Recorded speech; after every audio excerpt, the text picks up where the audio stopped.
Kirby Air Riders is an excellent game, and I've been addicted to it for over a month now. But one thing that I definitely appreciate about this game is the fact that it has quite a lot of boss fights, 5 times more than the original in fact, so I think it would be fun to rank all of them in a video. So in this ranking, I will only be counting the boss fights that appear during the field events in City Trial, or the unique boss encounters during Road Trip. I won't be counting the large versions of regular characters in Road Trip that you have to defeat at the end of each stage. Those aren't really true bosses, and there would be way too many of them to rank if that were the case. So without further ado, let's rank the Kirby Air Riders bosses. Also, be warned because there will be some spoilers for Air Trip mode. In last place, we have Dino Blade, who's the only returning boss from the original Kirby Air Ride. It's nice that we got a new 3D model for her after all of this time, but unfortunately, just like the original game, she is an absolute pushover. She barely does anything. She just sits there for you to attack for a little while. Occasionally she moves, but that's it. The only interesting thing about her from a gameplay perspective is the fact that attacking her head deals more damage, but in a regular City Trial match, that barely matters as most people just attack her feet. Honestly, the only threat of this boss fight is other players attacking you. It's such a missed opportunity that she doesn't use her attacks from Kirby Superstar. Adding an attack where she jumps up and quickly slams down, creating a shockwave, would have added a much needed bit of challenge to this fight, but as it stands, it's just pretty underwhelming.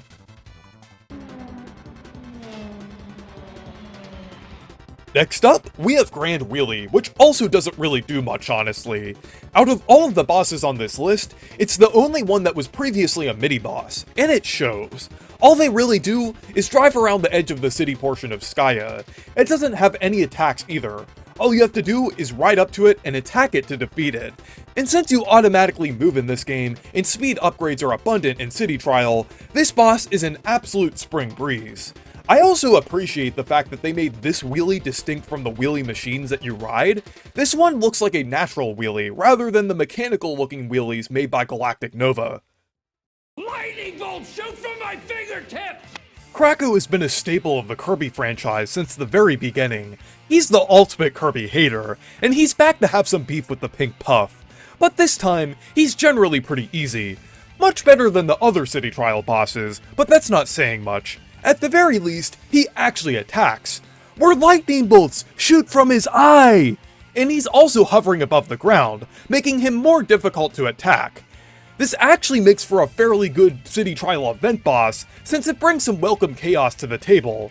This is honestly what Dino Blade and Grand Wheelie should have been, but at the very least, it's nice to have a somewhat engaging boss for City Trial, though I'm not really expecting much from an event boss anyway. Next up, we got our first Road Trip exclusive boss, Noir DDD. This is a recurring boss that can appear several times throughout a Road Trip run. You actually fight him in the arena where you fought DDD in the original Air Ride, which is a nice callback. He even rides a custom wheelie bike as DDD did in the original too. Also, I gotta say, Noir DDD has got to be the biggest aura farmer in the Kirby franchise. The boss fight itself is not very challenging, but it's pretty solid for mini-boss standards. He can spin, as well as use copy abilities like the player. He also moves around pretty quickly, making it a bit of a challenge to attack him. He acts similarly to a rider, but has some exclusive moves too, such as a different boost. Overall, it's nothing special, but it's a solid way of introducing you to that character. These clankers, am I right? Not even DDD is safe from his job being replaced by a clanker, but unlike ChatGPT, Robo DDD is actually cool. He's basically the stand-in for the DDD boss from the previous game, but he's significantly better too. During the boss fight, he switches between two forms, his DDD form and his car form, so he's basically the Kirby universe equivalent of a transformer. In his DDD form, he can attack you with his hammer and also perform a spinning attack. In his car form, he tries to crush you by driving around the arena, and also leaves behind a trail of mines. This boss is pretty fun and can actually be somewhat challenging if this is the first boss you encounter in the game. It is fairly simple for the most part, but I feel like it serves as a great basis for designing boss arenas in this game. This is as far as you go! Rubber banding is generally something that's considered annoying in most racing games. Mario Kart 64. But making that idea into a boss fight is actually kind of genius, even though, in this case, it was a bit flawed in execution. The race to Gigantis' core against Noir DDD is an exhilarating finale of the normal ending of Road Trip, but man, is it challenging. Essentially, it comprises a single linear track winding through the wasteland. The gimmick of this race is that Noir DDD will constantly catch up with you, so you have to be locked in, even to the last millisecond. You could be doing really well throughout this entire race, but Noir is still capable of passing you at the very end. I'd have to admit, it was pretty frustrating during my first playthrough, but once you beat it, it is incredibly satisfying, which I think was the intention here. And also, most of Noir DDD's actions are scripted, so it's not too hard to outsmart him after a couple tries. I feel like all of this makes for a very interesting boss fight, which I actually quite like now. It's also very tragic when you realize that Noir, and by extension Sora, aren't bad guys at all. They were just tricked by Nova.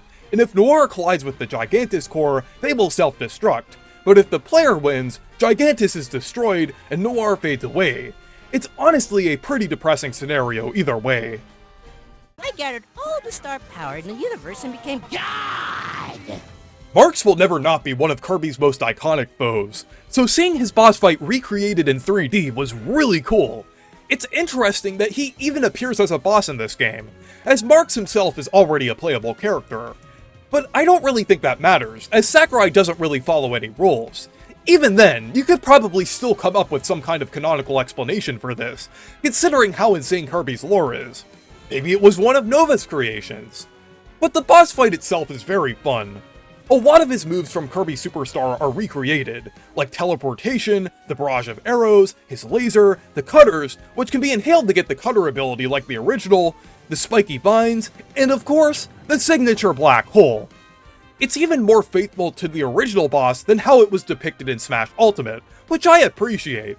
It translates incredibly well into 3D, and makes for a very engaging boss fight. I don't really have any gripes with this boss either. I guess the only thing I could say is that I prefer the 4 bosses above this one because they feel a bit fresher and bring more ideas to the table. But Marx is still an excellent boss fight. And I don't want any zombie turkeys, I don't want to turn into a turkey myself, and I don't want any other weird surprises. Next, we have the monkey's paw of the Kirby franchise themselves, Galactic Nova. This is the true final boss of Road Trip mode, and man is it a treat. Just like Marx's battle, it is a recreation of the boss from Kirby Superstar, but I feel like it has a bit more of a modern coat of paint to it, similarly to Star Dream from Planet Robobot. Visually, Nova's interior looks stunning, one of the best looking locales we've seen on the Switch 2 so far. It really has an interesting, ethereal, and digital vibe to it. I really like how they went for the style of the original version rather than Superstar Ultra, though it makes sense considering that Sakurai directed this game. But the boss itself is very well designed. You start out in the side-scrolling section similarly to Kirby Superstar, where you have to destroy the pillars surrounding the heart, while dodging the heart's electrical beams. After the pillars are destroyed, you then fight the heart itself, with the nucleus serving as the arena, which is where the fight differs from the original. The heart constantly sends out electrical attacks, such as large purple orbs, smaller blue orbs, and green lasers. And you only have a short window of time to attack, which adds some challenge. Overall, it's a very fun finale to Road Trip, and an interesting new twist on a classic Kirby boss. First, some fun. I will enter Kirby's sleep and give him a nightmare. Nightmare was Kirby's original Eldritch Horror boss, so it was amazing seeing him return in Air Riders. I know we did have Parallel Nightmare in Super Kirby Clash, but the version in Air Riders feels like a more faithful depiction of him. I love how they brought back his glitchy body from Kirby's Adventure. Over the years, it's been depicted as a windy or twister-like thing, but the glitchy pixelated look goes so hard. I also love how his cape doesn't look fully physical, and is kind of decaying at the ends. It really feels like the perfect modern depiction of him. And the background looks nice too. The surface of the moon has that starry, crystal-like look that the original version had, not whatever Nightmare and Dreamland was going for. But the boss fight itself is very fun and engaging. Just like in Kirby's Adventure, his weak point is the glitchy part of his body, so you have to try to attack him when his cape is open. In terms of his attacks, he can shoot stars and do a twister dash like in Kirby's Adventure, and can even summon electrical orbs like Parallel Nightmare. There are even parts of the fight where he moves around in the power orb. He can even obscure your vision for a few seconds with a dark hallucination. This is a very fun and unique way of handling this boss fight. I think what puts this above Marx for me is that the source material is inherently more challenging, and this is a boss that hasn't gotten a full refresh in a while. What the fuck? Gigantis and Hyper Gigantis are quite incredible bosses. I decided to group them together because they're basically the same, with the only difference being the fact that you use the Dragoon or Hydra to defeat Hyper Gigantis, with Noir DDD assisting you. But it's an amazing showcase of the Switch 2's hardware, since it's a fully functional, moving vehicle that's essentially the size of a city block in-game, and as large as a small town in-universe. Kirby may only be 8 inches tall, but this machine is even massive compared to a human. It basically looks like an aircraft carrier that functions on land. It's definitely a weapon of mass destruction, and you can really tell that it's a threat to planet Popstar. And it's also tragic too, when you realize that it can't even help the fact that it's such a threatening machine. All Zora wanted to do was to be able to move. Gameplay-wise, it's also incredible. Not super challenging, but definitely a spectacle, and requires you to make use of the abilities that you've learned throughout playing the game, such as gliding, spin attacking, and making use of different items and copy abilities. Basically, during the boss fight, you have to knock out each of Gigantis' weak points while avoiding its spin attack, missiles, lasers, or even just getting run over by it. The best part is that it's not even just a boss in road trip mode, it's also a legendary machine that you can actually play as in City Trial.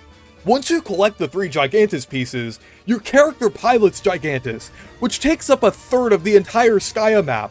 Then, during a stadium event, you face off against every other player in the map from road trip mode, and then when you win, it plays an evil version of the stadium event winning theme. This is one of the coolest and most insane things I've ever seen in a multiplayer-oriented game, and I am so glad that Sakurai came up with this. Finally, we have one of my all-time favorite Kirby villains, who made their grand return in one of the coolest ways possible. Zero Two. I never expected this character to return, but it's so cool to see them back. This time, they're made up of a bunch of triangular fragments and have a more digital-like appearance. I think this new design fits Zero Two very well, since it still has a very mysterious, otherworldly, and threatening vibe to it. Zero Two was completely defeated in Kirby 64, but I'd like to imagine that this still is the same Zero Two that you fought before, but they were rematerialized into a new form, possibly made for them by Galactic Nova. Though the implication of Nova teaming up with Dark Matter sounds pretty scary now that I'm thinking about it, but it's definitely on brand for Nova in this game. The boss fight itself is incredibly fun, and has the perfect level of challenge to it. It plays out differently from most bosses, as you have to pass through a linear gauntlet where you have to avoid Zero Two's various attacks before you have a chance to attack them. Zero Two sends out a barrage of orbs in different patterns that fly towards you. It almost feels like an enemy from a shoot-'em-up or a bullet hell type game. They occasionally charge up a powerful laser that can one-shot you if your health is low enough. Once you get up to Zero Two, you have a limited time to attack their eye as much as possible before you're sent back to the start of the gauntlet.